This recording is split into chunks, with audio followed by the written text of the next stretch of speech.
Ogechi Okeke Njaka gburu Mestis ọ banana Mestis oge anwa ka anyị imagine ide wọta ọ bụrụ na ị na-watch m ka m gwakwa gị again and ekwugo nya this girl ka ide wọta chọtara ide wọta ọ drop ide wọta kpọọ m na video like this ya nna gwakwa ụnụ bụrụ asị ya nna achọla ndụ amafụ na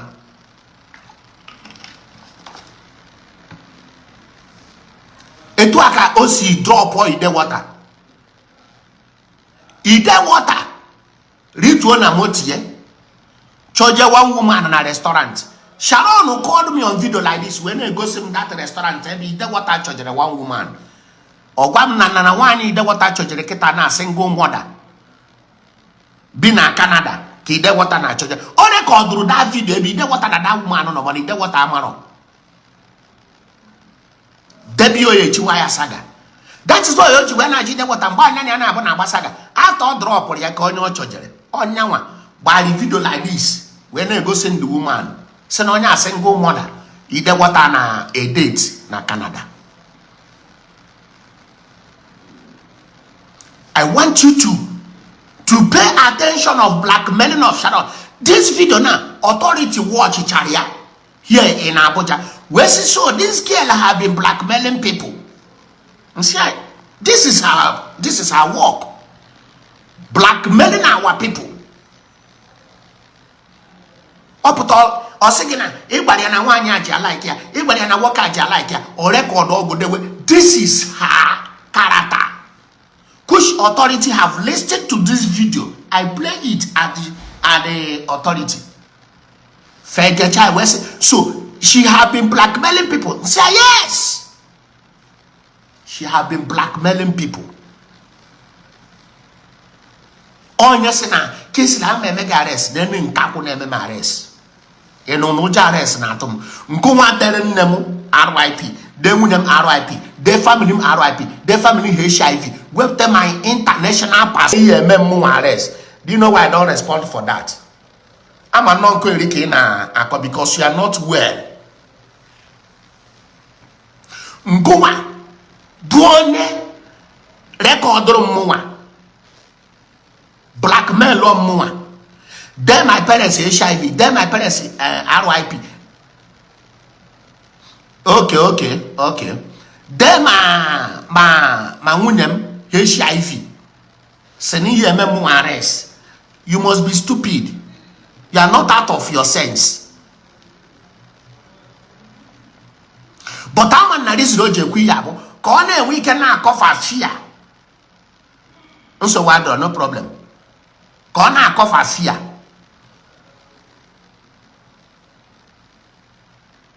Because fear the anime. Okodo fukile na ba. Jinjibi ba na mami California. Jinjibi ba na mami California jala ikeke. Jinjibi ba na mami California jipa love. Jinjibi ba na mami California che watago obodo Igbo. This is Sharon business. Blackmailing a woman. Single mother joy ebe di no. Nwanyi na akpa na be dibia.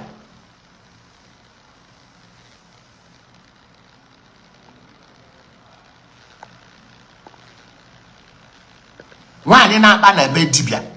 It's better than na ngunwa bu mmadu je no nwanyi na amara esi nni. O nwanyi na aka onu than nwanyi na aja aga na be dibia. This is her work. Series of blackmailing people. Blackmailing men, blackmailing women. This is her duty. Gini akuwa no ko record ogo blackmail ogo. Nwanyi Abuja na agbasaga. Joy ye nwanyi Abuja mere na nwanyi na eyi gold. Na nwanyi ka ya mma. Nwanyi ka ya na anya moto. Mgbe ide wata chojere ke moto na anya oga wamka white. Ozugbo no Ogechi Okeke Njaka ego na mes this. Anakwa ya Benz baby ojemakwo na mes this. Envy and the jealousy. Ogechi anu na ọrụ ọnụ ụlọ ọma na Asaba choje one man si na ha na emepe ụlọ ha. Jealousy. Ọnụ na nwaanyị Abuja na eyi gold ọmakpuo ne hey ana manya messages echiri ne gold ekwere ya ngote ọ mana gold is expensive. That is why she could not penetrate because nka here with cash. moto bụ car loan. Ọkwa ihe na-akpọ ya car note ka ihe a na-akpọ ya ebe a loan, car loan. Iburu car loan. De ihe ọ na-asọtọ ọnụ jinjimiji gwa na mama California jikwa egba gị jinjimiji ha gwa na mama California jikwa blackmailing people online. Hold on. Because anyone when they talk, I'm going to touch on making the talk. Don't say you a friend that money like say you love her. Even say you want carry her from America.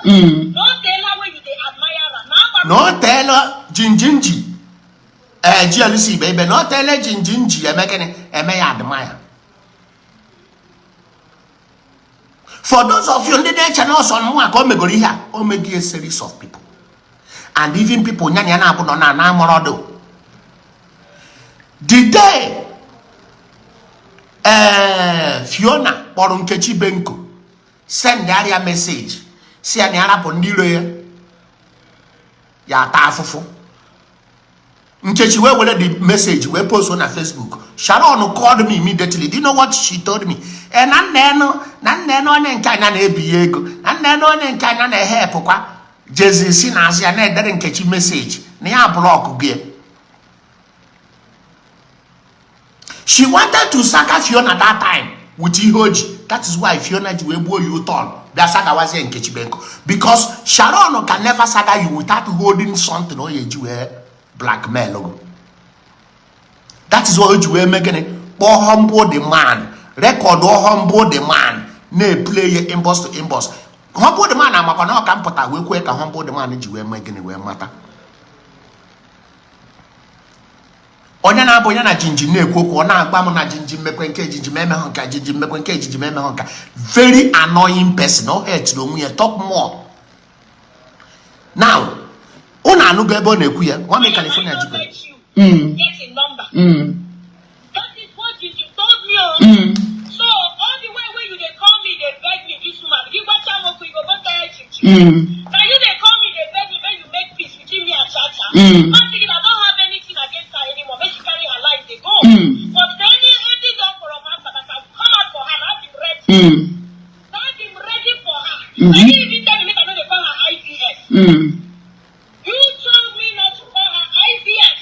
My respect to fuck you. If will give up Fiona, we're going to respect you. People will give up this woman. I'm not meaning our child.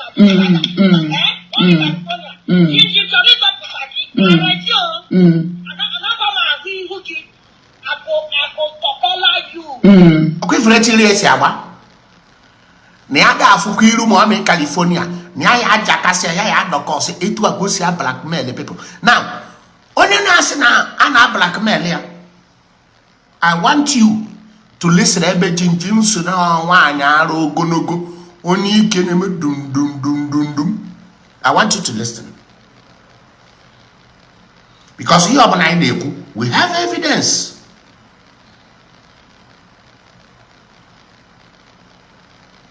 I don't want to be fucking Toto like Sharon or Toto. Hold on.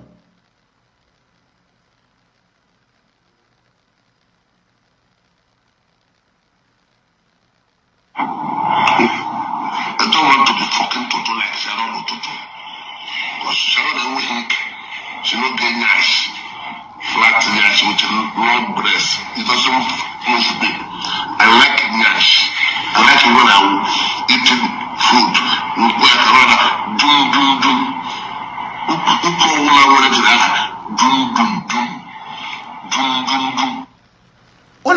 here. Then she don't like a fuck Sharon Toto. Now Sharon is a long breast. The other arudi ketarata. The ana like ya nabu. Nana pia koneme dum.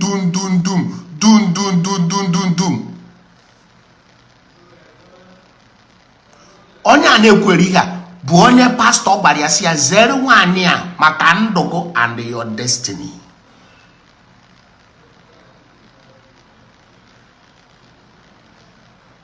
Ifuru onye kpọrọ ya nwaanyị ara ogologo, ọ boyfriend ya according to nyanwa bụ onye kpọrọ ya nwaanyị ara ogologo na ya na like ike ya na abụ ya na akụ ya aka ọ na-eme dum I want you to hear it one more time.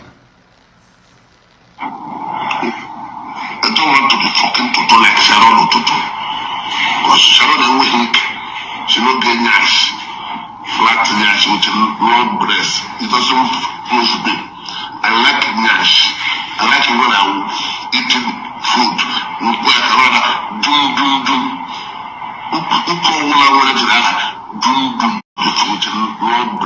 This is not me, this is you. I like nash. I like it when I'm eating food. Where I rather do. I want you to pay attention. Mary Fidalo. Can only say it now. Osubri Dalo. Can on a wagon now? Dana. They are like her Sharon, na Sharon Murike flat. Nash flat. Niana like Ikiana, Puyana Raya, or na Piayak on him, doom. Dana Sharon is a long breast. Send down a message in the other number. Send me a message in the other number. Let me see. I want you to pay attention again. She not get nash. Flat nash with long breast. It doesn't close to me. I like nash. I like it when I'm eating food. Where I rather do.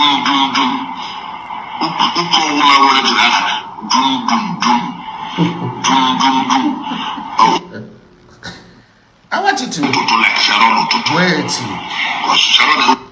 I want you to listen. Sharon and Wink, she not get. I don't want to be fucking Toto like Sharon or Toto. Because Sharon and Wink, she not get nash. Flat nash with long breast. It doesn't close to me. I like nash. I like it when I'm eating food. Where I rather do.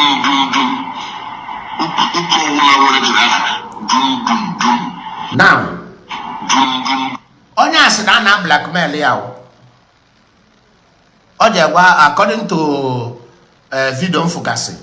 I said order petition because na lawyer ya na na-eme nke a na blackmail. No onye na-akọwara ụnụ etu ara ya si too ogologo video karị. Una na-ege ntị video mee gịnị japa. Oneka yeku happy ibie. Very wicked human being.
Onye dere me ya na check ya WhatsApp ga nwere yensen adare ngi yeso ke kọwara m.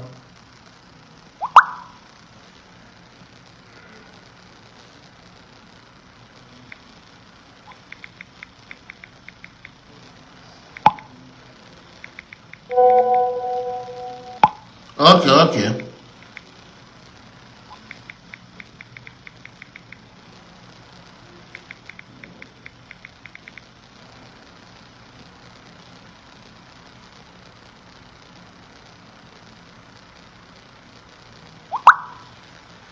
Oh, okay. Nice.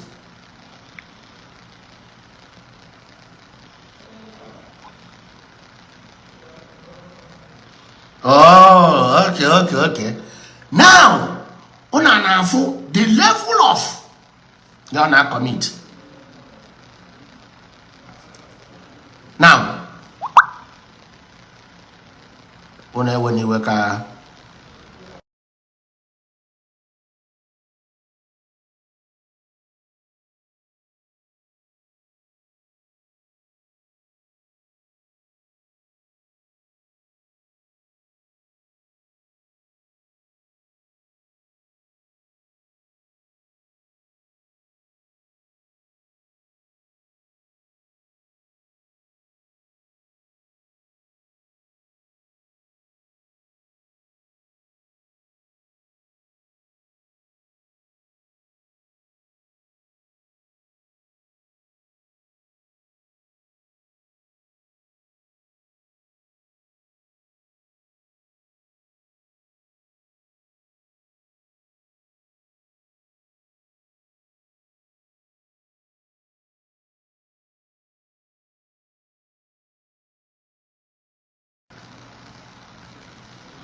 I want to check something. I want to bring something as well.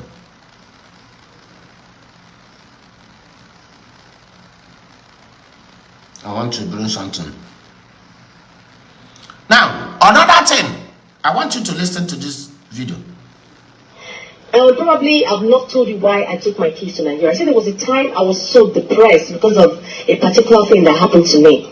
I was so depressed that to the extent of, you know, most of you that must have gone through therapy section, the depression was so much that I almost wanted to, I took overdose. You know, medication, I took overdose, as in, you know, you become that angry, so many things in your mind, and you're so silent. Now, this local fowl, Anna Ochiha pilot, this local fowl, Onyara na London. Na kowara anyị na ọ nwụrụ overdose and no close monitoring for 2 weeks, which is very, very lie. Ọ bụ na ara na anyị gị bụ na ị nwụrụ overdose, bụ na ị nwere somebody, bụ na ị nwere something metụrụ gị na brain, like na ị nwere isi mgbaka. In close monitoring, you cannot stay for 14 days. You will stay for 28 days in UK. You're not going to fund in UK. Go and do your verification. It's not 14 days, it is 28 days.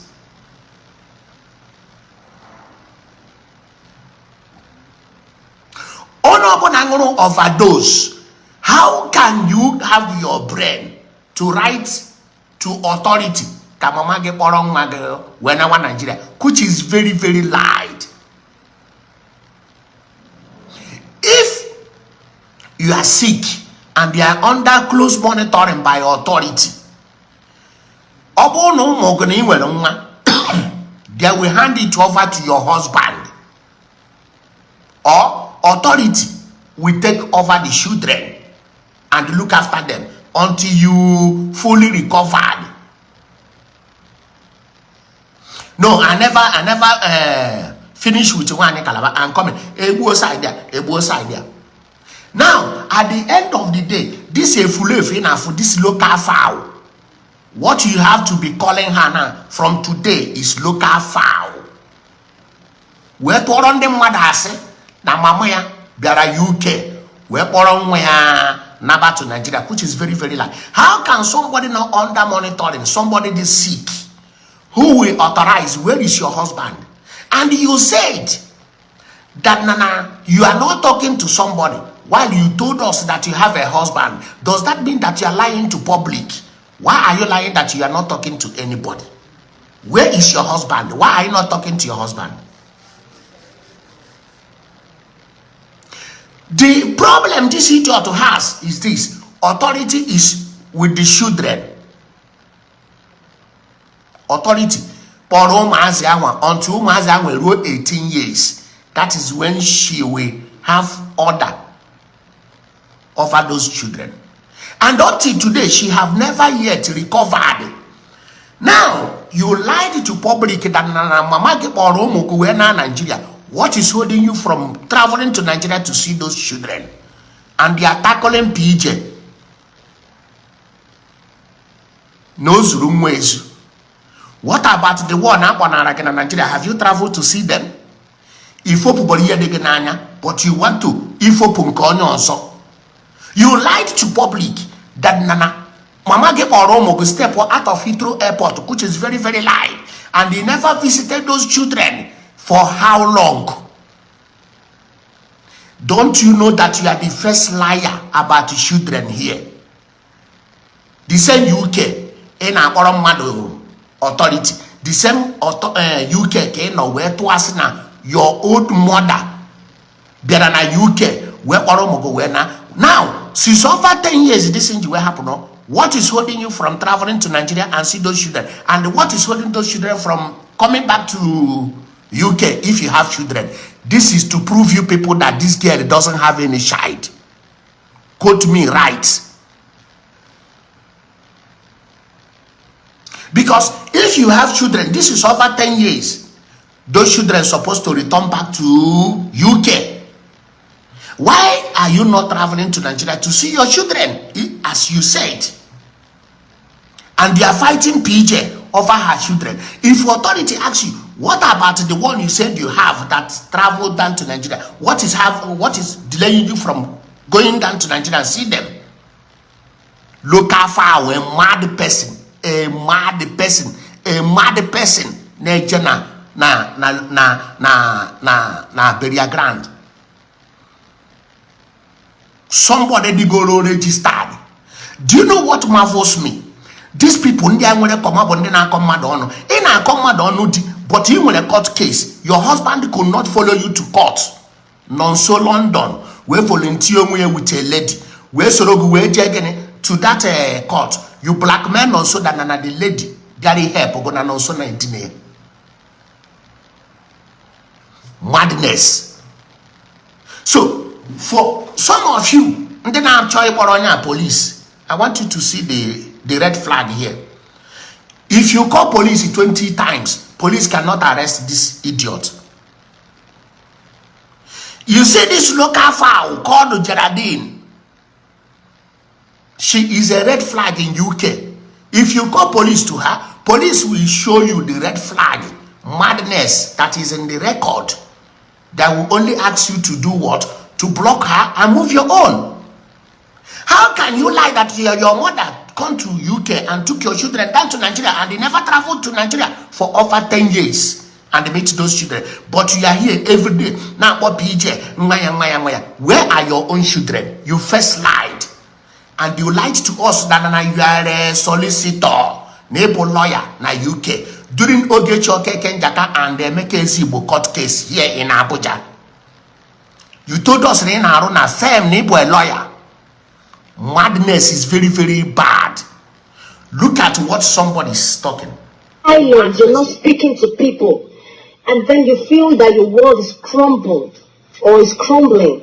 And then the result is that voice that keeps telling you, why don't you just end it all? Why don't you just end it all? Now, and then look at the caliber of people we are dealing with.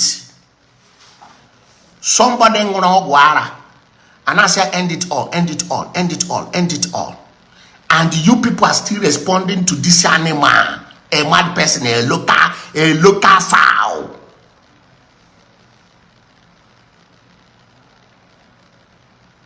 Okay, thank you.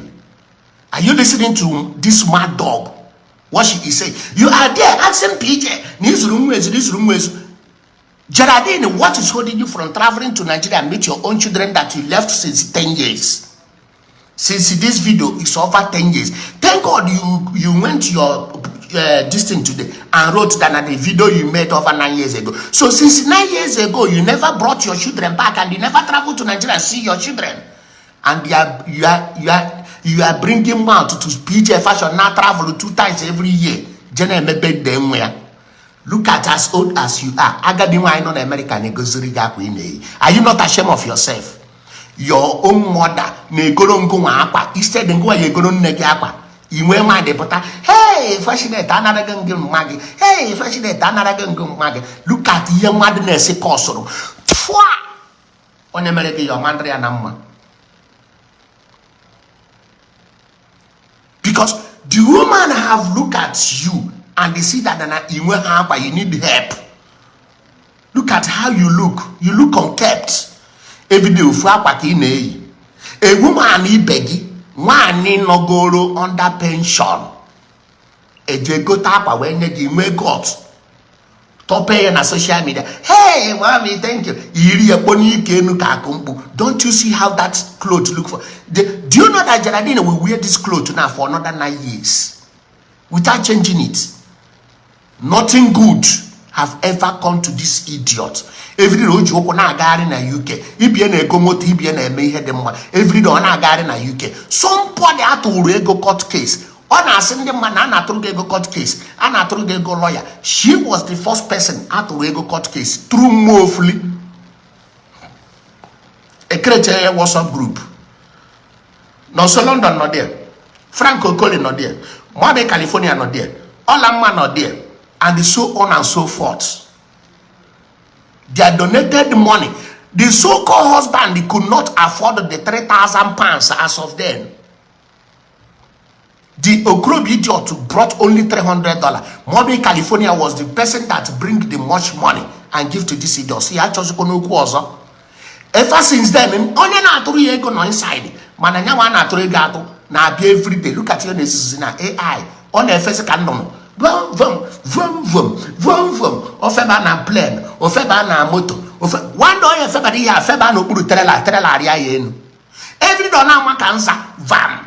Ose no AI vam. Oma go na plane vam. Oma go na train vam. Oma go na bus. Every day na mari vam vam vam vam vam vam vam. Ibia na make money na Nigeria na investment na fundi be ha ono na social media ihe ono zina abu ego AI ka na chozi somebody no na UK send there $50 here ya share ihe ka ono zi content ka na emezi because she doesn't have a work in UK anymore content ka na emezi ka onwe ike na enwe ego jeri nni.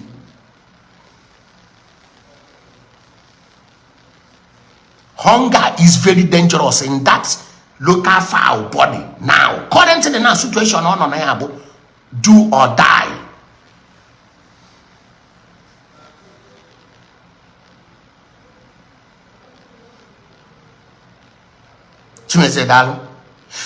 This local foul, he also each day now content. Every day on a post 9, 10, 15 on a session 1, session 2, session 3, session 4, session 5, 8, 9, 10. Somebody went out in London or with this kind of time.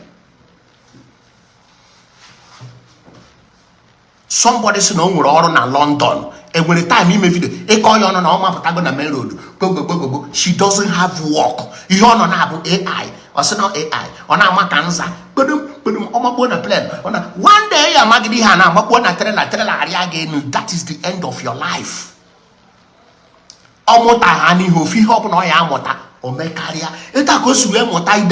RIP. Where see Kenya, Jero, obituary, Mama Ogechi Okeke Njaka. At the end, Ogechi Okeke Njaka, or Mia. Now, was it PJ Saga Ogechi not powerful? Or now, was it Kissel Saga Ogechi not powerful? Or now, Bori Akosaga Ogechi not powerful? Joy ho contribute to Nando Ogechi Okeke Njaka, kita emery arrest. These are the people that is telling Ogechi, if you travel to Nigeria, Emily here rescue na kai. Olusia no Mumo Ogechi Okeke Njaka said, now what is in here? Yes, 7. Omano Onyara, a mad person. That moment, I took overdose because I just felt I've had enough. And the next thing was, by the time I opened my eyes, I found myself in the hospital. If I was in the hospital for... Now, now, you came to my platform now. Commander, this is why I block you people, because I don't take any bullshit from any bloody idiot now.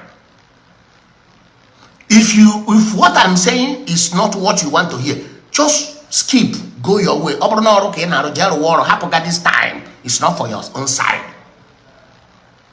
We are talking about the reality. We are not here for saga, not doing saga. I am trying to liberate our people from people that is mocking them, and they are under the same influence of Nwa. Look at the stupor.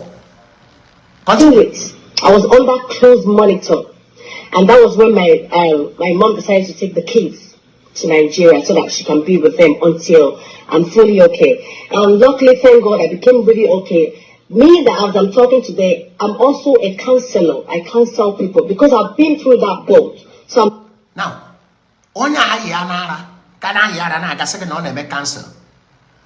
enjoy yourself. Ever since Intelligent College US here, why did you blackmail also? Boye Bobononye? Garaf na court rescue ye. Court also na nonso na edine. Since I'm up, the answer is no. She knows. She knows this mad girl in Afia, no husband, no children. Your man will the more in atazo, the more your hand is shrinking. Nigeria. Just look at my hand. Do you see anywhere shrinking? But you that is in UK, your hand is even dangerous more than azu ahụ ị na-ata. Ọ bụrụ ị na-ekporo azụ na-atọ na-ata bụ arụ gị dị fresh. Listen, since ị na-ata azụ ahụ, how do you look? Every day arụ gị na shrink because of what? Trouble.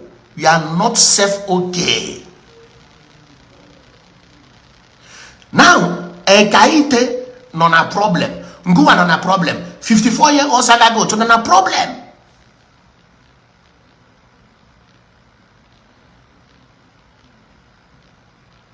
Now, Ekaite na chozi way omohozi otorato. Now, I want you to listen to this 54-year-old Sagago. Let me see if I send this video here. I want to see. I want to check. I want you to. Now, look at this idiot Anabo. Jinjinvenza. This is in Anabo shoe. This is the main reason why Oji Wesi were taking Selekebo. Because Oje na TikTok, Oje screen record or video mado, shop mado, or where put on social media. Where so no, this is the shop I open in nowhere. Now, somebody sitting on the open shoe shop nowhere could not eat. Ojo complete a video on the mado na TikTok. Or better go see no shop ya nowhere. Now, I come over to tell our people that this is lie. Owesi we taking Silikebo. Look at the shop and the phone number in the South Africa. Look at their phone number.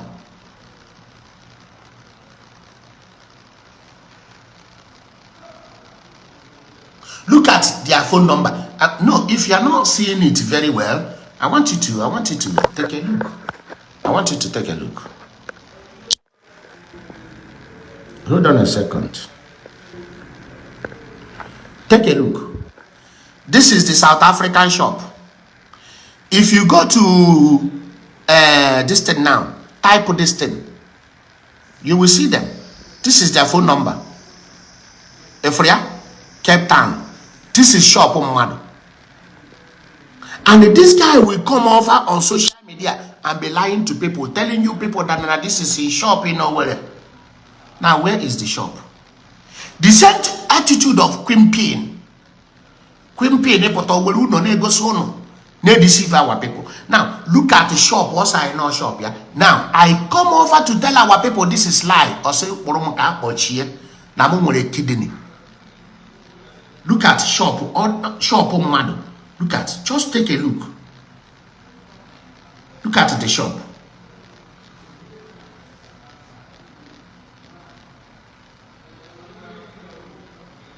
Let me see if this one can open. Look at the shop in South Africa.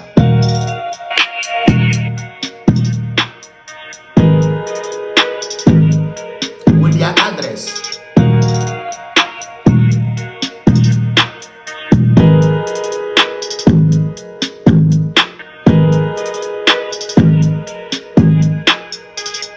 Look at their TikTok.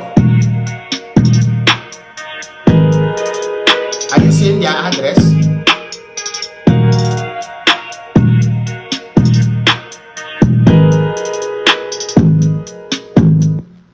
This is the shop. Jinjinvensas I know shop on my preno. Are you seeing it? With their address and their phone number. At the Cape Town, South Africa. This is what this idiot have been doing with to our people, lying to them that this is the shop he opened at Owerri.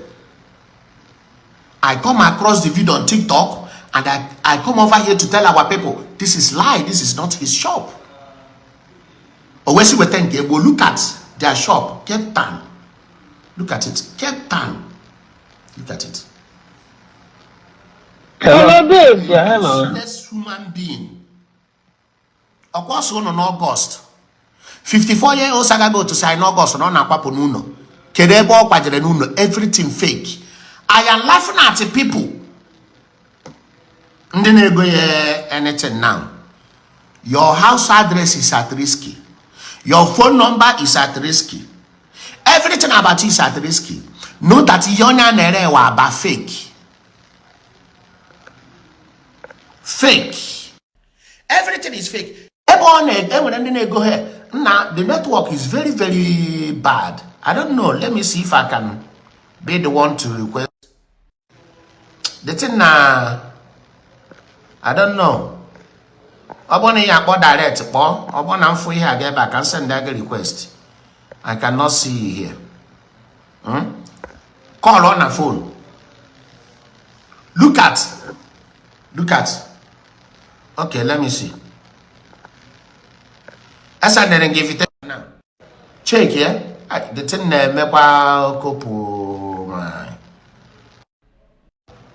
the thing make connection fail. Now look at the fake. Now look at ego na enweta now and ego na enweta na Malaysia. Look at ebe ga wanaga.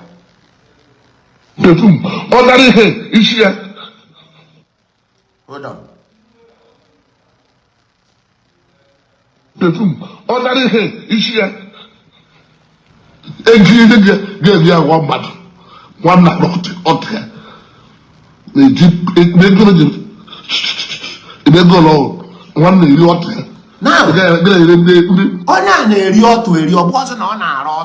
everything about this guy is fake.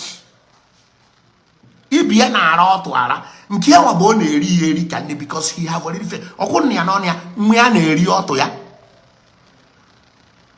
Every morning, this 70-year-old boy named Nwanyi Konana. Every morning, this idiot named Nwanyi Koji Erioto for Erioto Eri. On Erioto Eri. This thing is coming out from a 54-year-old saga goat, no wife, no children. Ememi hojo we say woke even go and marry. He say in Erioto. Man Erioto ya. Look at Ebe Goni Nanaga. This is somebody got Malaysia liberate to her family. Look at. Just look at. Take a look.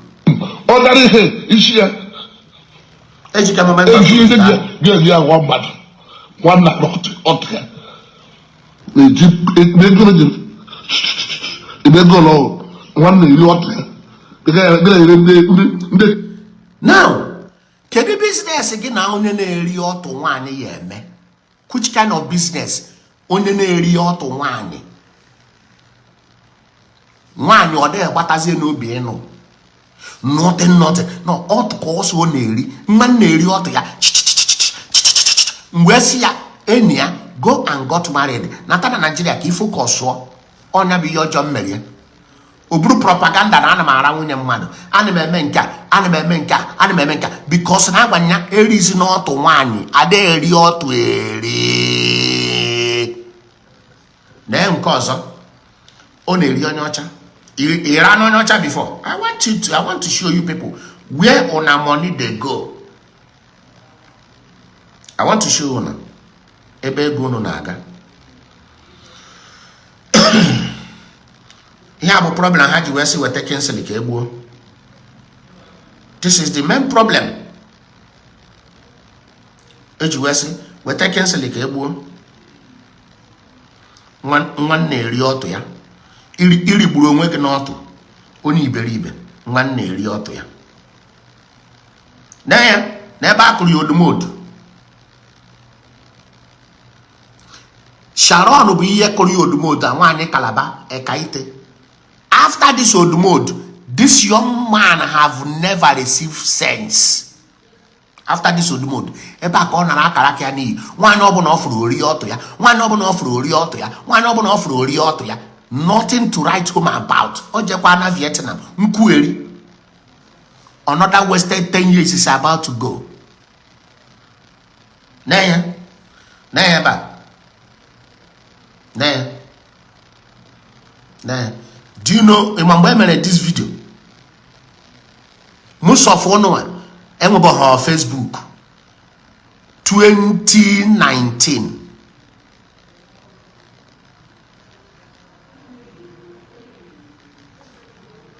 I want to show you again.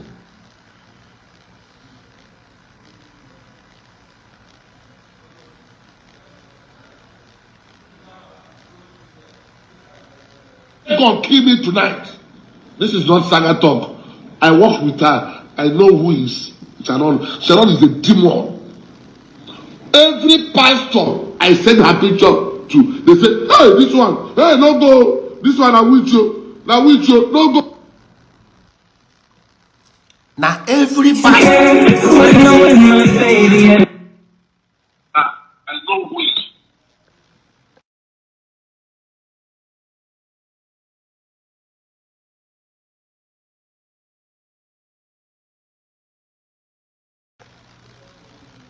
Ago. Hello? Nti na speaker.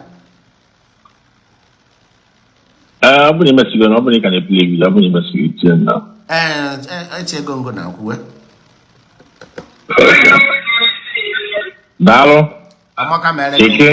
Ezigbo mmadu.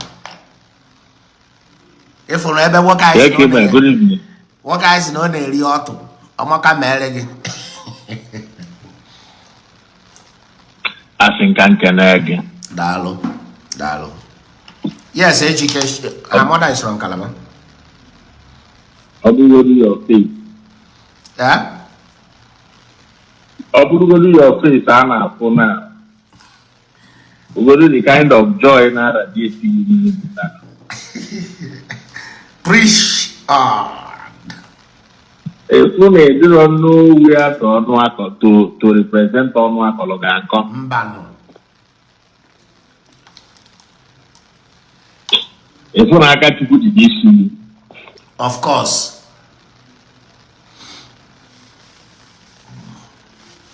Makana kaite dia ko ogbu malani. Preach on.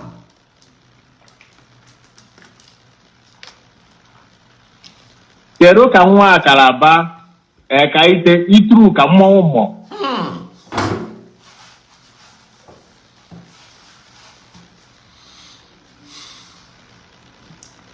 Jesi wee bịazibe anyị.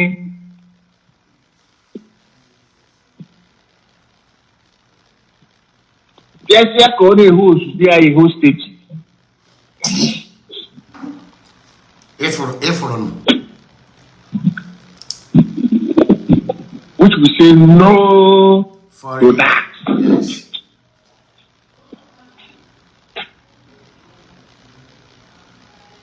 Nwa mmọnwụ kaite. Asị gị itru ka mmọnwụ mmọnwụ. Preach on.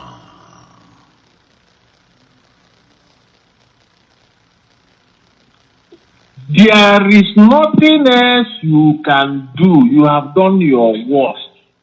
And your worst have landed you into a bigger problem. Amadalo Makamelege. Preach on. Original one, have landed you into a bigger problem that it may look like it's easy, but to go on what you are passing through, that is why you are jittery and restricting yourself. Because petition is coming from left, right, and center. Either one is not petition. No. Opuroka people were bang on it. But you know that it's not business as usual. Why? Because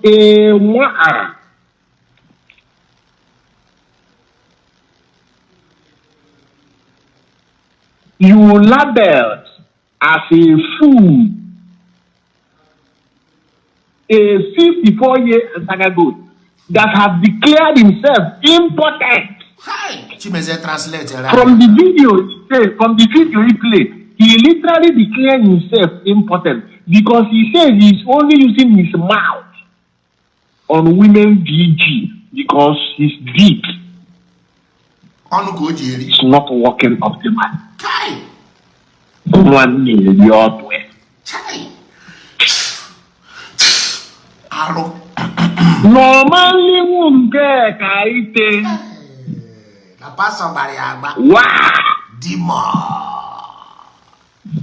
why in a man kaite? Or see, I need to go to your kaite and doka prophet if we on Yamaguya. See it. Upon this year, only Rioto. The kaite bugene more.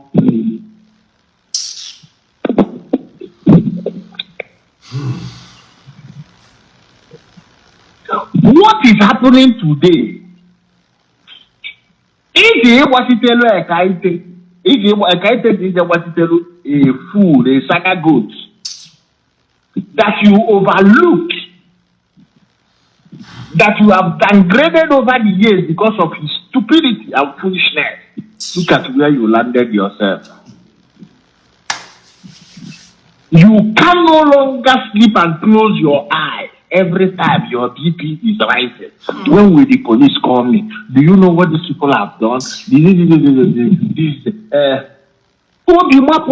BP rise because you were surprised. You never believed. They were writing article for you. Which information? What information? What is happening today? The whole thing is positioning, and the criminal syndicate of the wimpy are well positioned to push you to act. Because they have wished you. All you have wished for wimpy. In as much that wimpy is a criminal, they have wished you all because they remember how you were instrumental in bringing the criminal syndicate of the Philippines down. They were cheering you. You think that you have arrived. An ordinary Ekaite, a Negekwe. Of which Queen Kingdom? Who are you winning over?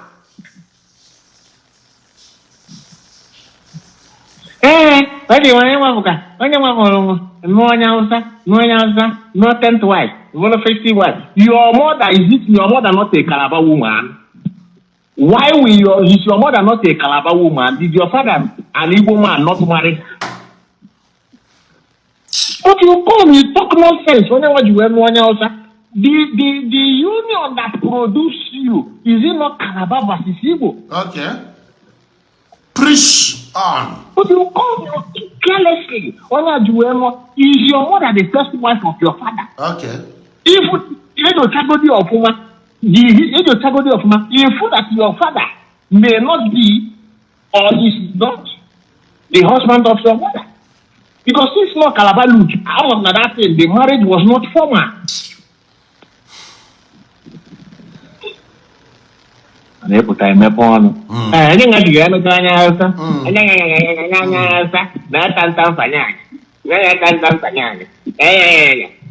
you talk as if long way to you know.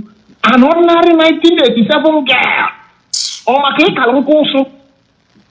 Is it not 1987? 19? Small girl of 1987. Chap. 1987. She's a single mother. Ochufuone dear. Whichever on a Jebedibia. Look at a 54-year Asaga goat that is destiny has been aborted. Mama begged the lava, crying bitterly. I need an heir apparent.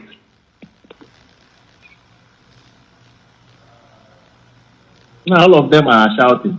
TJ, do a girl to Nigeria. TJ, do a girl to Nigeria. All of them are safe. Number Luchi.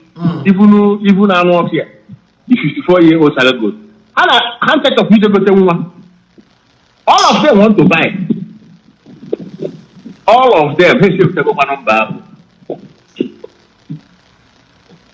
they want to buy, all of them. Including 54-year-old Saka Goods. At 54 years old, no child.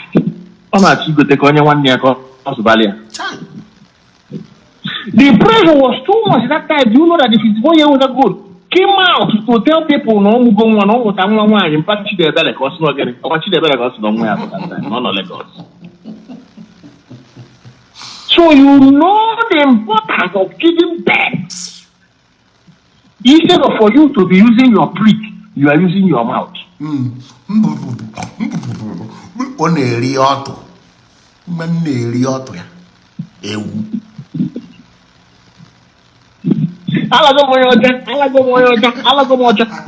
is to show from what is evidence? One, there's nothing. Because your destiny has been aborted. Your destiny has been aborted. Oh, yeah. Now, what's your saying? Somebody that has lived 19 years in Lagos, 19 years in Lagos, 19 years in Lagos.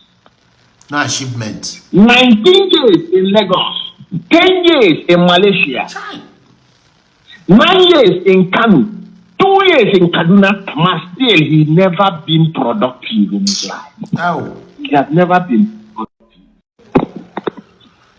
19 years in Lagos, 19 in Lagos, 10 in Malaysia, 9 in Kano, and 2 years in Kaduna.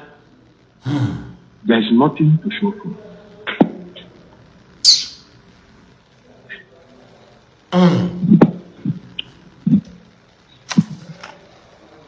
Candy man. I'm on network. Sharon,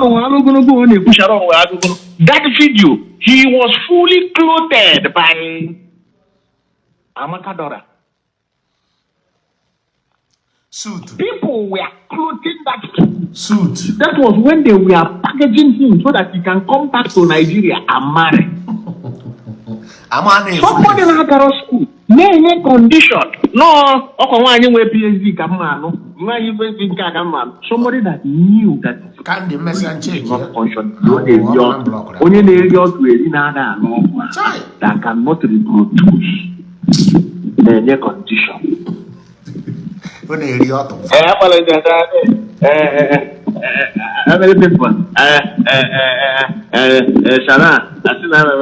you think that Sharon wanted to marry you? She never wanted you.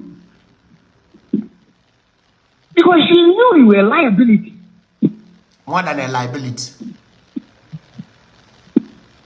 Because you were claiming love on her own way. She don't want that kind of discussion. She distanced herself from you. Because she knew being a leader to that is the only thing that could try. They left social media for you, you were gallivanted. So say no, what have you shown Nangela? 19 years in Lagos, 2 years in Kaduna, 9 years in Kano, 10 years in Malaysia. Can you give account of what you single one? The good one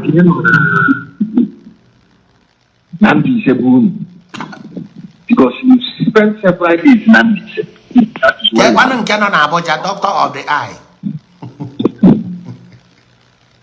All these things are lies he fabricated to continue stealing from our people actually. Because one thing,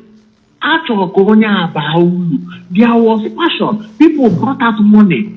Our philanthropist money was how she had a zeal. Even onyala.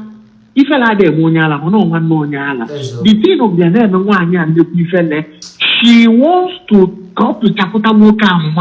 let's do community effort to bring this boy back. But as they are putting resources, I'm not going to have a picture and a bottomless pit. As they are putting resources, in another way, as they are putting the resources, they in another way. And no, this same bottomless pit want to sink again. The same bottomless pit, because even at the root of what is happening to Eke, which is receiving it at the worst thing within the heat, because this is before you go, don't have anything to lose. Oh, can he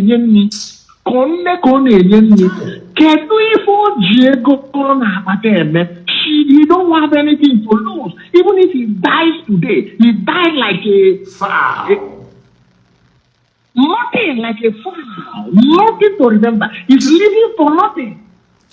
He's living for nothing. Nicodo Sharon can even boast of her side. She can live for her side, if not for anything. Only everybody now, this stupid boy that is on Facebook getting 100,000 of now that stupid boy don't have anything to lose. Who is living now? The same Sharon.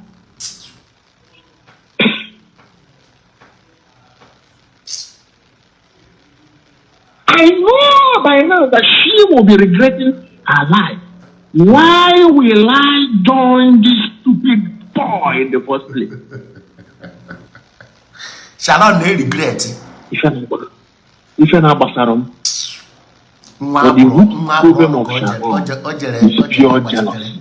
Pure jealousy. I'm a problem is pure jealousy. Pure jealousy. If you want to get to go today, go to the Nazi. If we go to the Jordan Gara, the go American life is all about process. Life is all about stage. Life is all about sacrifice. Open you be a level and you can still get to that level. But the inferiority complex in the will not allow her. Because when we go that complex problem, people have identified me as an Akuna. People have identified me as an Akuna. I have to paint every other lady to look like me. That is the problem. Her problem is mental. It's mental. Why would people know I went to Malaysia? Why do people know I have my shit? This thing has the fact. So she want to paint every other lady. That is why every time you hear her, she's shopping for nude. Now why are you allowed to even not be a prostitute? Because all to make Ghana, every lot to Ghana there. Mom Ghana but not. But there is difference between prostitution and a lot. I cannot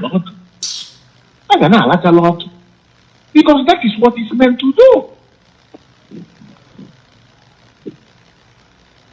Every woman want to paint them with that same brush of prostitution.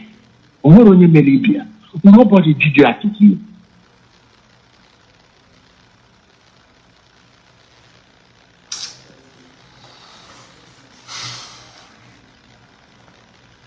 Because of somebody that cannot fulfill his destiny in life, his primary purpose of life is not to make money, is not to go to Malaysia, is not to live in Kano, is procreation. And the way the whole thing is going, there is no attempt. He's not even making any attempt. Actually, na one ala ogonogo. No, we get that. No, I was there for Chidera, or Chigen. Oh, before now, we have before. Also, I am one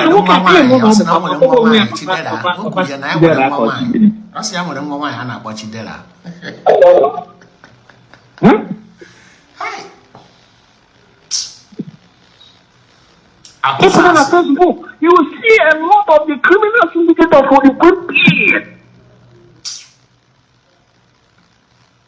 in your back. You think they are praising you. They are praising you to your doom. Or Pamakadu, all of us will be here when your doomsday will come.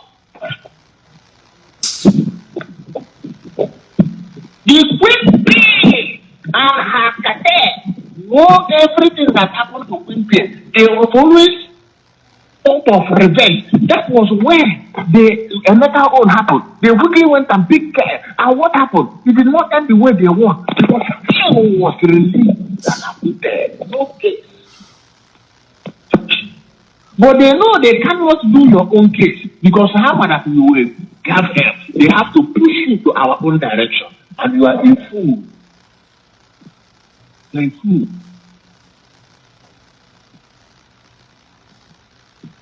Every woman must be under your tutelage. A man that has no wife. A man that doesn't know what it takes to keep a woman. Want every woman to be under her tutelage. And then you go. And then you get each other. And you send the alugego. You go your way. You see a work custom. You see an anchor. You need a fake hair. That was why Mark looked at the hair you gave a wife. For them, they say, no, we cannot shop here again. Let's go and buy this elsewhere. People is different. I go on after that, it's your gods. $500,000. You stole from thy sister. I will begin to post regions. People can buy. For price tag. For price tag. What you are doing is affiliate marketing. Affiliate marketing. But it's your criminal lifestyle there. And people should know we are in Saga. There is no permanent trend in Saga. Once you buy, you have risked your address. You have risked your number. But you don't know. Tomorrow is pregnant. Because these people are not reliable. They anticipate. Human beings don't change. Human beings don't change. Saga God can be very foolish. He will be foolish from generation to generation. Even to the end of this world. Because human beings does not change. Take it from me. Human being does not change. That is why even when the Queen Bee came out, he came the other day trying to scam the public. Why? Human being does not change.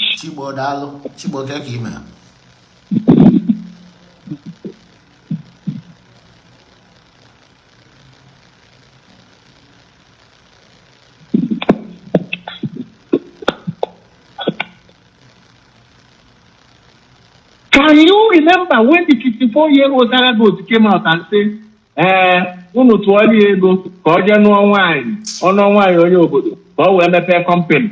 Akwa onye obuna no ni ono na Saga we ya this year. O mepe company wa, ono wine wa. The answer is no. The answer is no. Yeah, na throw hands on ono wine. Now ex-wife ya be your post. My ex-wife. A gigolo that confessed now the first people to one Venza. No one gigolo, yeah. Venza adron na Malaysia. Always trying to profit from women. Intelligent caller, I want you to pay attention. Venza adron na Malaysia.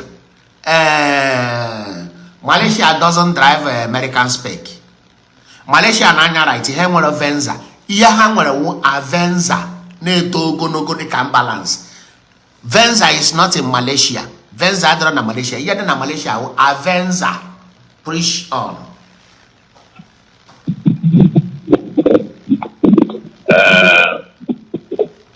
If I'm going to be able to make it while the sun shines. Sharon, I wish you good luck in your case. You know, I don't hesitate or even want to go. No, I'm going to contribute. If I was a Queen Bee, when the problem. My name and Ogo going in May of course. A man or a woman shall reap whatever he or she has sown. If you sow wickedness, you reap wickedness. blackmail, you will blackmail. Anything you sow, that you will reap. And finally, I want to congratulate our very own PJ Fashion, because she has fought like a lion. Because now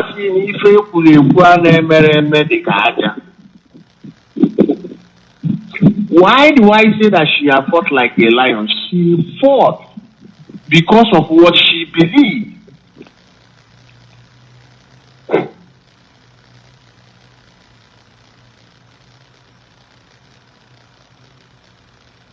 Secondly, I want to congratulate after that for writing that petition, because her act will bring the end to the said matter, because it will be pursued to the logical end. But she should remember the words I told her about the pitfall and involving yourself, something you don't have prior or complete knowledge of. Because the onion seems on her to prove her allegation beyond reasonable doubt.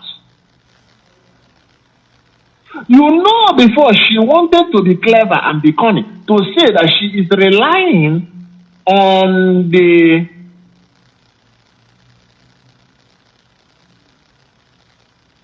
she was relying on Wabanje to make her case.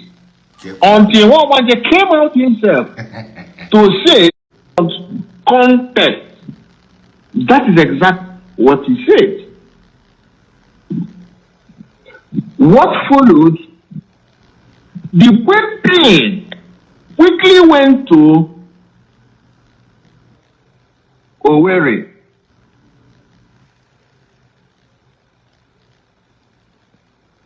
I was looking for a name called Olushi.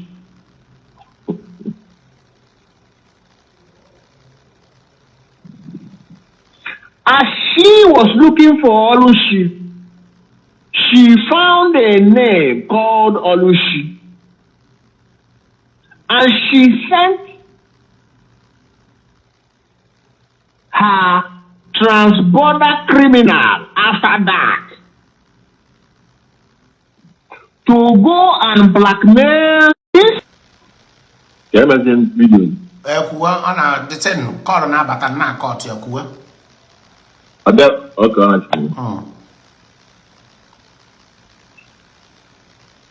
She went and told the woman that she wants to buy a child. The woman doesn't know that after that is recording their conversation. So once they finish their conversation, she had quickly the record of the conversation and quickly on the premises of that conversation, because what it means that they don't have any available evidence to prove what they are claiming. Yes. On that premises of that conversation, the women used the state CID to go and arrest the Osed Olushi. Are you following me? Yes. Now, remember, the Olushi was not arrested because of PJ Fasolo. PJ was not in the picture. You understand what I'm saying? During their investigation, Based on that record, you know it takes two to tango in that record. Both the person that wants a child and the person that is selling a child, two of them are suspects. And that is what after that we have never realized up till now. And he came to his platform to play the record of the crime that he himself committed, and he was praising himself. After dark.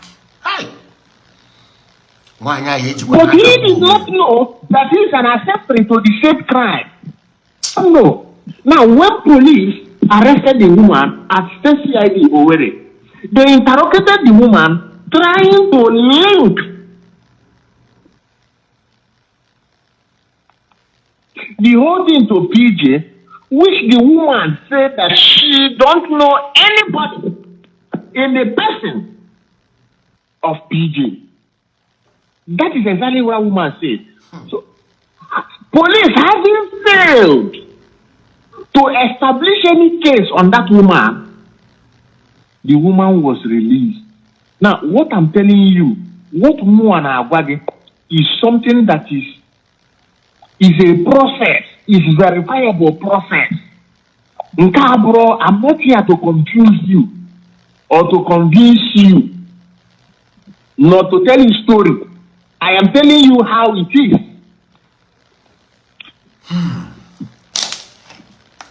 The woman was bailed. Now, they now saw that there was no established case. And the Queen Bee is still craving for revenge. She quickly ran to Abuja, organized another set of security agencies. They quickly went and arrested the woman the second time. The woman was kept under custody, and investigations was carried out. Now, how do I know again that she was not found wanting? The woman was let go.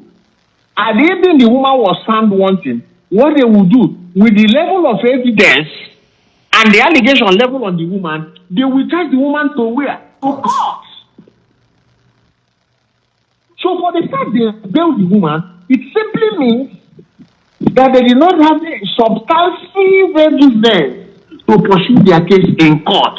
I want you to know, at this point, this day is not even, they are not talking about videos on you. What they are investigating is what after that have run away, discuss with the woman and trying it to PJ. But they first of all have to establish the discussion. I'm not making the discussion. Then after that, I'm not the conversation. The woman was mad. So people are saying that, but she don't know that she have already shot herself in the foot, because before they establish any crime, but after that was the year, and these two of them that committed the crime. After that, two of them. After that, not one person. Because it takes two to tango. It takes two to tango. Because if after that don't want to buy, the woman will not sell. After that, now the international community is running away. Low battery, please charge. I will change the narrative. She didn't come to tell people to release the woman. She did not do that too. The next thing on the book, future fashion, the you have case, you have to come and come with that. Low battery, please charge. That have established the case. Why didn't they charge her to court? You did not tell people that the woman was released. Who released the woman? Is it DJ Fashion? No, DJ Fashion does not know the woman. Did anybody wield any? Low battery, please charge. I know that the woman was arrested. No.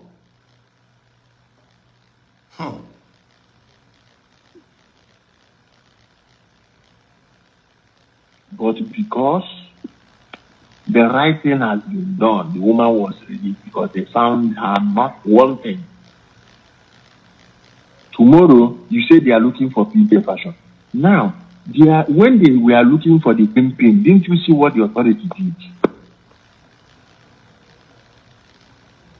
When they will begin to look for you, the authority there are steps they will take. They don't beg anybody to appear. This is not a support for PJ fashion, but this is a reality of what is happening. Because I've told you this will be the end. Because before you allege something, you must prove it beyond reasonable doubt. All the time and they use after that. That is why we are not succumbing in the prosecution of the phone pay, because we have everything detailed in black and white. It took years, but we did it well. If you file a piantinani, if evidence a piantinani.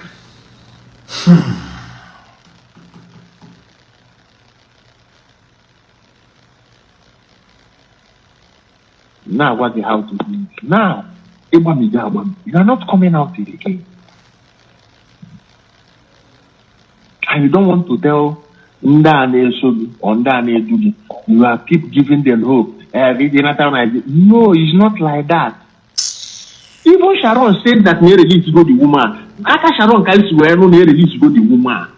When she did a live video, I heard they release go the woman from Sharon. And I put one or two together, which means they didn't find anything incriminating on this woman.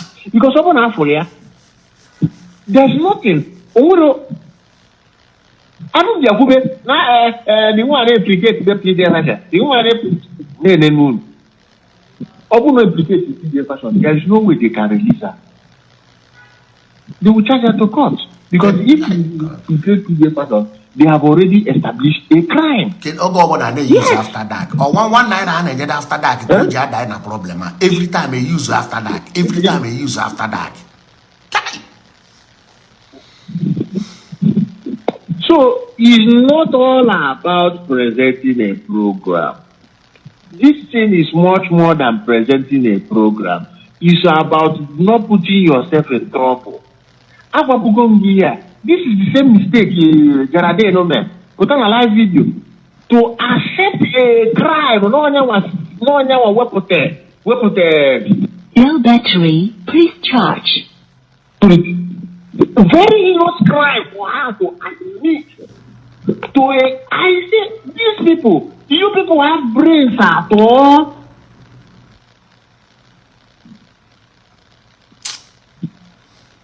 After I came out, don't you know you recorded it and you think the police. Low battery, please charge.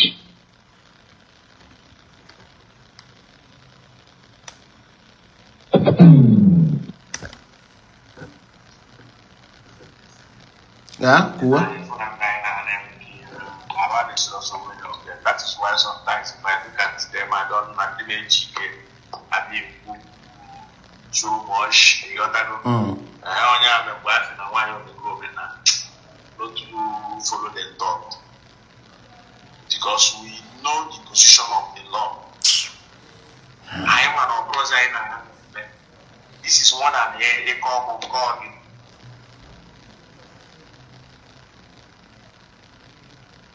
It's more than a call of God. We are waiting for the resumption of the courts. We are waiting for the court day. That is where we put our focus. Because we are bound to follow this case to the logical end. My own purpose I brought Sharon over bullshit. Sharon have little or nothing to offer. Henry. God, it is better that be still here to fulfill his destiny. Have nothing to offer in the bringing down of the criminal syndicate of the Queen, which is my own primary purpose. Yes, yes, you can appoint your brand and can appoint to one and it's assigns you. What's in the enemy on my page? We stopped broadcasting, not because we want to stop, but to know what we have. Yes, there is time for everything. So, Kiki? No.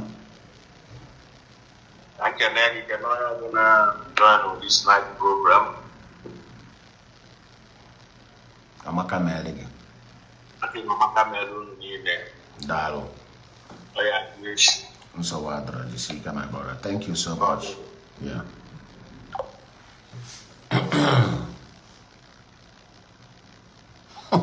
Hey, Chidekena.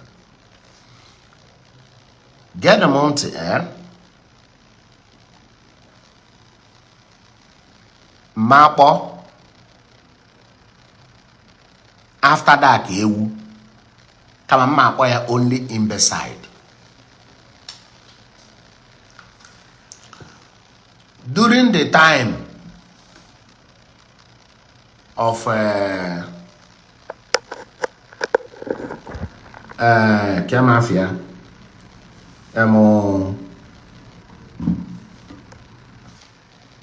Mafia, this is my sister. Hold on.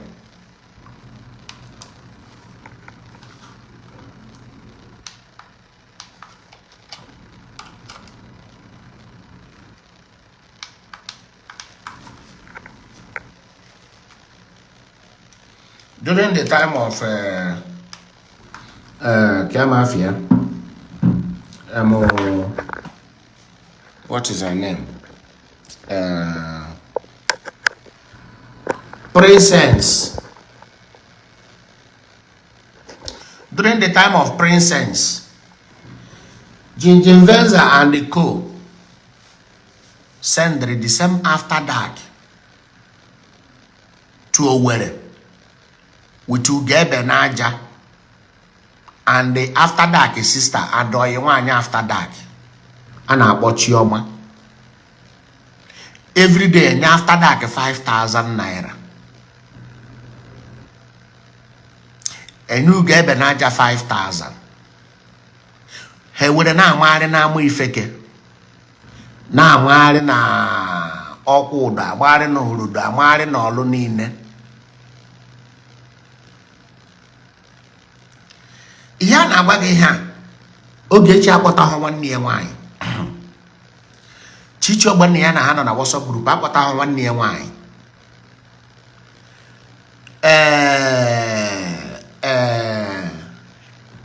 Agụ nwaanyị dem akpọtaghị nwanne ha nwaanyị. But they are used after dark. Onye a na-ebo enye 100,000, 50,000.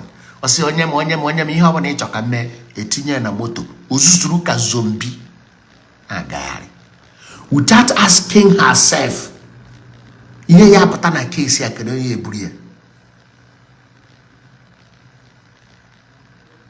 Ewuru onye na-ekwe akpọpụta nwanne ya nwaanyị every time after dark as a tools because o nwere ihe ọ na-arụ. Ihe ka o ji adị mma mmadụ inwe ihe ọ na-arụ. Ọ bụrụ na after dark nwere ihe ọ na-arụ ụtụtụ o jee na shop ya ma ọ na-eme business ya after dark can not have time eji agba oge ọnwụna akpọ ya si ya bịa jewe ebe a. At the end of the day atụ ego Ugebe Naja ewere nke o were Queen ewere nke o were etu a ka esi wee kpasa ego after dark then buruzi ihe niile nya ya n'isi gwa ya na ọnya kpọ nwanne ya nwaanyị. Ugebe Naja afọ na dịtị na backfire go ọmịa. Etu a ka esi wee megịnị chọwa Queen na Owerri. Ugebe Naja na-akpọ ụmụnne fortunate Ogechi nọ na be ha na-enye information.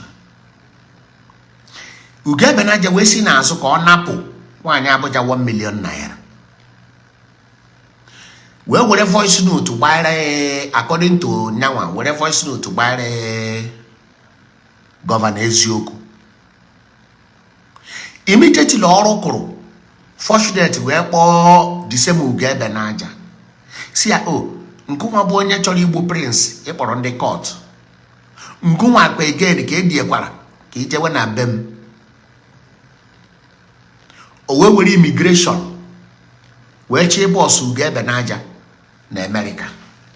Ugebe n'aja wee mee U-turn wee pụtazie wee buwe intelligent caller ebubo. No intelligent caller leaked the voice note. No intelligent caller American, no intelligent caller American. Because fortunate abogie. We are not born. Opotaho. We go kanya hibi yesi weme. Na ya pori immigration.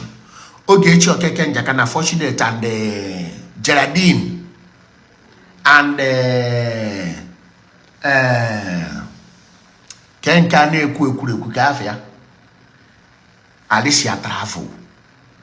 They wanted to grab Ugebe n'aja in America. I waited to Ugebe n'aja where me we turn 360. But was here na call fortunate. Ko was here intelligent call on. Ko wa cancel on. Ko wori akọ ko nwanya abojo because haji enonu. No nya bo onye likiri secret ebe Ogechi no na be prince. Ugebe n'aja egbuo 360 because they wanted to call immigration for her. I don't know why Oji Abundo to Ogechi Okeke Njaka 2 people had a use Ugebe n'aja ji hani now. Where my bana ndo to Ogechi Okeke Njaka dutor ha chọrọ e boss ya na America. Ogbo U-turn 360 immediately. Fortunate age day. The same Ugebe n'aja bụ ọ chọrọ ibi America nyanwa bụ onye kpọrọ mụ na Oriakụ wee gwa anyị na fortunate bookro hotel gwa ya ebe ọ ya ejechere ya ma ọ bịa nyapụta Debunking. The same Ugebe n'aja gbara anyị platform niile ha na-use then ma nke ejiri picture Sharon wee mee ma nke edere good man ma nke edere one family ma nke edere 5 group ka Ugebe n'aja nne m mụrụ mụ na Oriakụ. That is why iji akpọrọ ha the WhatsApp group ha nọcha that time ara na-agba ha na-ebo ya amaka dọrọ without knowing Ugebe n'aja na-agba anyị ma nke akpọrọ big family. Now ha chọkwa na commit another crime ha wee je create kwa another WhatsApp group wee kpọọ ya operation gịnị nwa na amamihe ha dere page WhatsApp group ha mepere na ha ji fight PJ fashion. The same Ugebe n'aja dik kwere ya na WhatsApp group ha mepere ba anyị mmadụ one nọ n'ime ya ọcha anyị gwa ya afa the WhatsApp group. Ugebe n'aja is the one that tell somebody nyapụta Debunking. WhatsApp group ha create na asị no gịnị nwanụ ka ha kpọrọ ya ha ji anaka ego na WhatsApp group against PJ fashion. We know the group. The same Ugebe n'aja bụ onye gwakwara anyị ọ nọkwa die ofu ụkwụ ya nọ side ofu ụkwụ ya nọ side. Ugebe n'aja bụrụ onye na trust. The same Ugebe n'aja bụ onye na-akpọ one guy nọ na be prince na-agwa na onye enye ego na-enye anyị information ebe Ogechi Okeke Njaka nata na-eweta information niile everything even mgbe eji amacha ihe dị ma post Ogechi Okeke Njaka na Owerri Ugebe n'aja directed everything na anya na ha nọkwa na only ikekwa na WhatsApp group ha nọ na ha ji fight PJ fashion gba anyị ndị niile nọ na that WhatsApp group.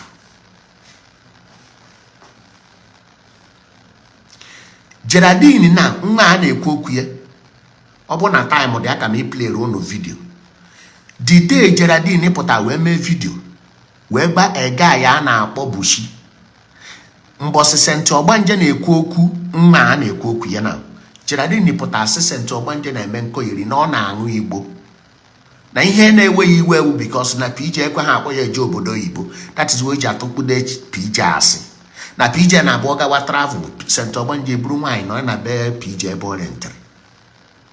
The same Geraldine local foul ebe St. Ogbanje jere ọrụ MC ya Geraldine wee kpọọ wanga ya na-akpọ Buchi si ya napụ St. Ogbanje microphone si enyekwana ihe ego ọ chajiri fa etu aka esi wee napụ St. Ogbanje microphone by Buchi.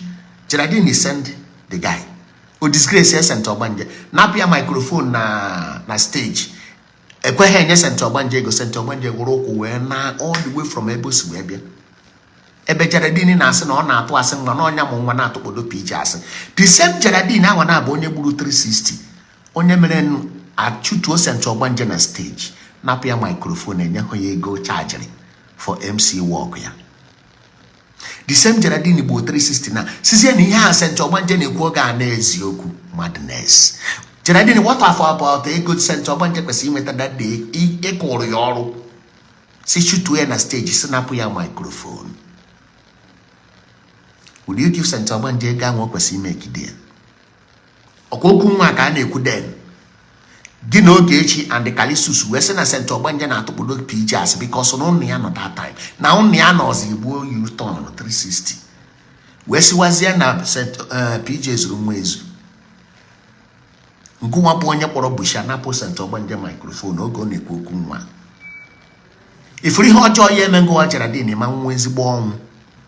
The same way ka iji wee kpọcha ndị mmadụ si ndị Igbo ha gbakọta na Ogechi Okeke Njaka bụ onye ori ndị Igbo agbakọta eme Ogechi Okeke Njaka aresi igbo U-turn.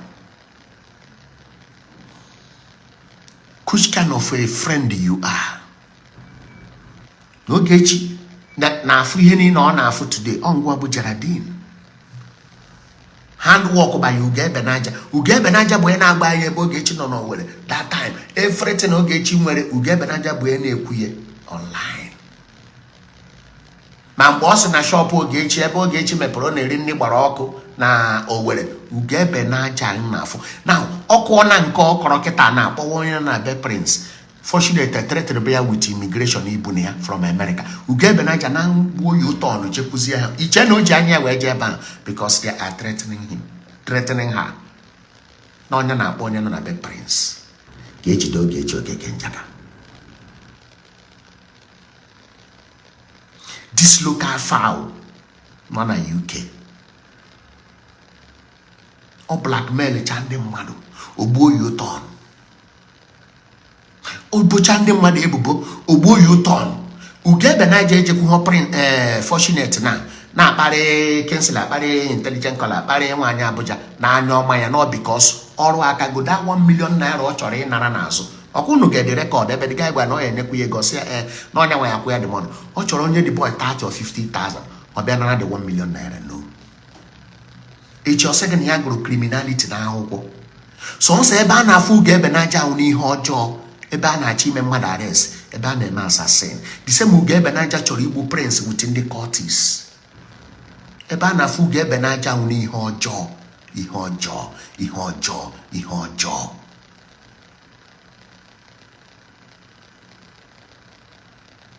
Sọnsọ ebe a na-afụ Uge Benaja ahụ n'ihe ọjọọ ihe ọjọọ ịma mfụ ya n'ihe ọma. Now ọ da akpọzi na peji Kalistus because Kalistus enye gị ebiel okwere akwa ọgbapụ.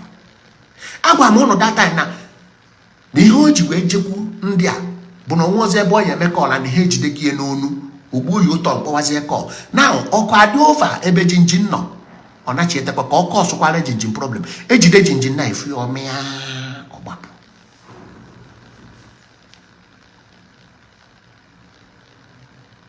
Na mma be Fiona for today ọ Uge Benaja onye sendere m IV Fiona ji wee gba nkwụ nwanyị.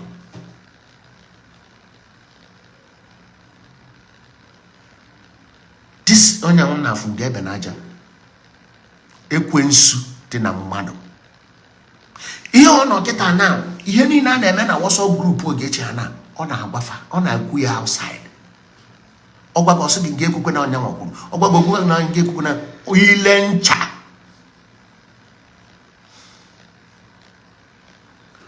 mbọsị ya ọ daịtọrọzi ya na jinjin na o yeji 20,000 naira ahụ onye ejiji for recharge card ka ọ jinjim ọnụ.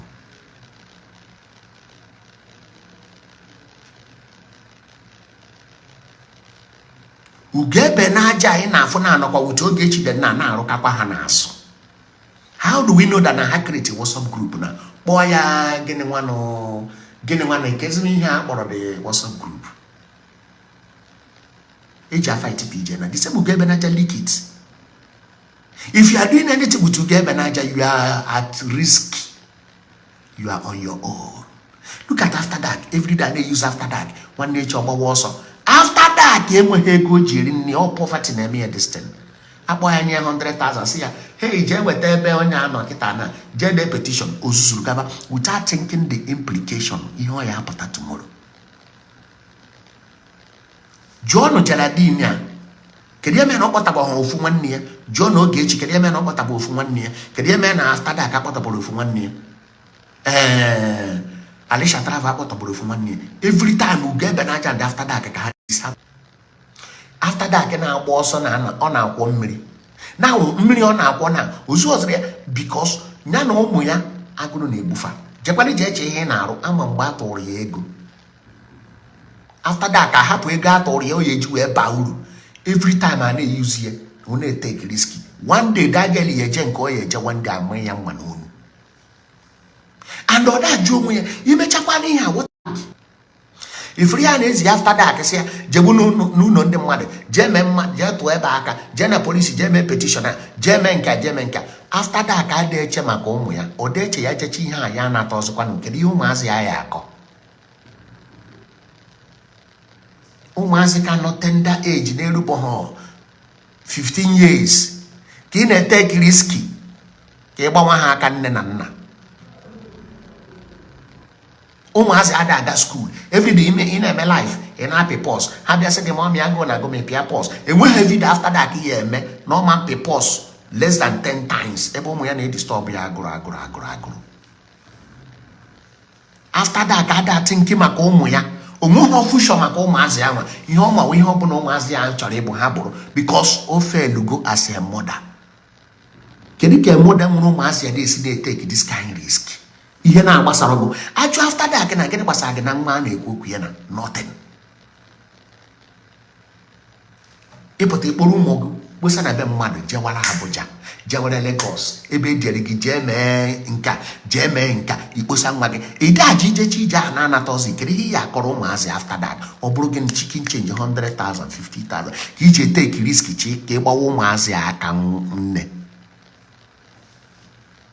After Dark, onye mere gị ihe ọmandịrị ya na mma.